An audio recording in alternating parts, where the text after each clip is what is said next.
जंगल के बीचों बीच एक आश्रम था जिसमें अक्सर ऋषि मुनि भगवान की प्राप्ति के लिए तपस्या किया करते थे। वह आश्रम अपने आप में यह बहुत खूबसूरत था, और वह जितना खूबसूरत था उससे कहीं ज्यादा वह आश्रम पवित्र भी था। उस आश्रम का वातावरण आसपास इतना खूबसूरत और शांत था, जो वहां के पशु पक्षी पेड़ पौधे भी सब एक दूसरे से मिलजुल के खुद एक गीत गाते थे। उस आसपास थोड़े दूर पर एक गोले का लड़का अक्सर अपनी गायों को चराने आया करता था, और जब गायों को चराने आता तो उसे उस आश्रम की ध्वनि सुनाई देती थी। एक दिन उसे रहा नहीं गया। वह गायों को एक साइड पर छोड़ के उस आश्रम को देख ही निकल पड़ा। जाते जाते शाम हो गए।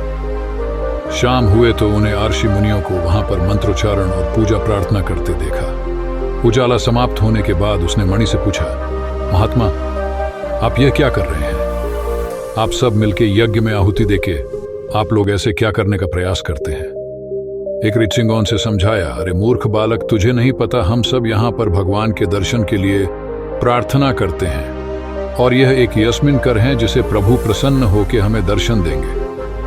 उसने पूछा, क्या भगवान ऐसे दर्शन देते हैं? उसने बोला, हाँ, अगर तुम भगवान को मंत्रोच्चार करके और उनकी साधना करके भगवान को बुलाओगे तो वह दर्शन जरूर देते हैं। तो उसने पूछा, क्या भगवान ने किसी को दर्शन दिया है?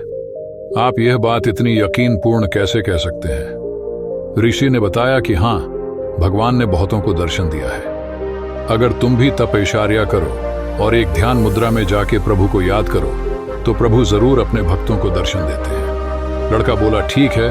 अगले दिन वह गायों को चराने नहीं आया, एक पेड़ ही किनारे आश्रम मुद्रा में बैठ के अपनी श्वास रोक ली और श्वास रोक के भगवान को याद करने लगा। उसे अपने श्वास को रोके हुए काफी देर हो चली थी। धीरे धीरे उसे घबराहट होने लगी। अब तो उसके प्राण पखेरु थोड़ी देर में उड़ने वाले थे। यह सब देखकर भगवान का आसन डोल गया। भगवान तुरंत उसके सामने प्रकट हो गए। पर बोलो वत्स, मैं तुम्हारी साधना से प्रसन्न हूं। बताओ, तुम्हें क्या चाहिए? लड़के ने आंखें खोली और बोला, आप कहो।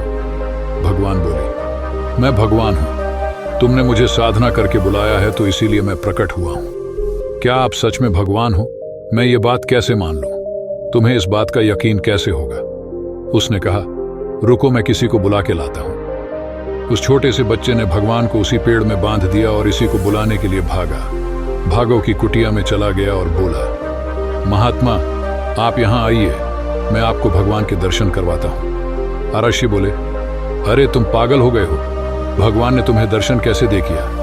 वह बोले, अरे आप हमारे साथ आए तो सही, आपको खुद ही यकीन हो जाएगा। ऋषियों को वहां से लेकर आता है और बोलता है, यह देखो, भगवान हिर है। ऋषि बोलते हैं, अरे मूर्ख बालक, कहाँ है भगवान? तूने बेवजह हमें परेशान किया है, हमें तो भगवान नहीं दिख रहे। तुझे भगवान कैसे दिख रहा है? यहाँ पर कोई भगवान हो, भगवान नहीं है। तुमने हमें बेवकूफ बनाया है। उस लड़के ने भगवान से पूछा, प्रभु, आप इन सबको क्यों नहीं दिखाई दे रहा है? आप सिर्फ मुझे दिखाई क्यों दे रहे हैं? और वहां ने बोला, व्हाट्स, यही तो समझने की बात है, मैं सबको दिखाई नहीं देता। उसने पूछा, ये लोग भी मंत्र जाप साधना त्याग हर एक चीज करते हैं, आप पर ये दिखाई नहीं दे रहे लेकिन मुझे दिखाई दे रहे हो। भगवान ने बोला, मंत्र जाप साधना एक तरीका है मुझसे मिलने का, लेकिन जो वक्त मुझे सच्चे मन से याद नहीं करते उन्हें मैं दर्शन कैसे दे सकता हूँ? उनके मन में छल कपट, ऋषिया, चलन और द्वेष की भावना है, और जिस हृदय में इस तरह की भावना हो उस व्यक्ति को भला महेंद्र सिंह कैसे दे सकता हूं? तुमने ने छल और निस्वार्थ प्रेम से मुझे याद किया है। तुम मुझे याद करने में इतने मंत्रमुग्ध हो गए कि तुमने अपनी जान की परवाह नहीं की। तुम्हारे प्राण पखेरों उड़ने वाले थे, इसलिए विवश होकर तुम्हारी श्रद्धा भाव को देख के मुझे तुरंत यहां आना पड़ा और मैंने तुम्हें दर्शन दिया। हे वत्स, मैं इस दुनिया में हर उस इंसान का साथ रहता हूं जो सच्चे दिल से मुझे याद करते हैं। मैं हमेशा उनके हृदय में ही निवास करता हूं। जो इस बात पर यकीन करते हैं वो इस बात को अच्छी तरह से जानते हैं। जिसके हृदय में यकीन है, मैं उसके साथ हर जगह रहता हूं, लेकिन जिसे यकीन नहीं, मैं उसे मंदिरों में भी नहीं मिलता। बाकी की कहानी है, आपको कैसी लगी हमें कमेंट बॉक्स में जरूर बताएं। बाकी किसी भी तरह का सवाल है तो आप हमसे कमेंट बॉक्स में पूछ सकते हैं। तब तक मिलते हैं हम आपसे एक और कहानी के साथ अगले दिन। धन्यवाद।